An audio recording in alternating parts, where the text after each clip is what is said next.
I had a little experiment running in Kenya. I had met a guy who was running an internet cafe with 4 seats at the time, so 4 desks and 4 computers.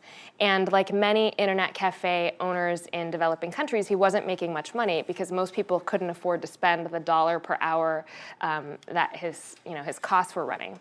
So he was running this unprofitable internet business, and I found him through an entrepreneur network in Kenya, and I said, look, I have an idea. What if we, instead of using your computers to rent the space and let people lease the internet, what if we hire low-income people from the slums and do tasks for Silicon Valley companies? Probably the only thing I'm good at is I can go and talk to anyone and get them to hopefully give us a contract, and you're good at running a business in Kenya, so let's partner. And that was our first delivery center. What started as 4 computers in Kenya has now grown into a global network of close to 2,000 full-time workers. We're the largest data services provider in East Africa.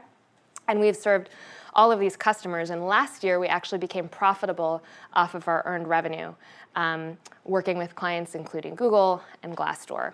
So it's been an incredible journey, and one that I could never have imagined starting from those very humble beginnings. And I think what's most exciting about the model and how we've seen it grow over the years is that the least of our problems has been the talent. Everyone at the beginning said, including people at big foundations when we decided to go the nonprofit route, said, there's no way that you're going to get poor people from a slum in Kenya to do computer work. Like, they need mosquito nets. How are they possibly going to use computers? And I think we have a lot of paternalistic views about low-income people that very quickly get dispelled if you spend time in a place like a slum in Kenya, where people, just to survive, have to be 10 times more entrepreneurial than we do.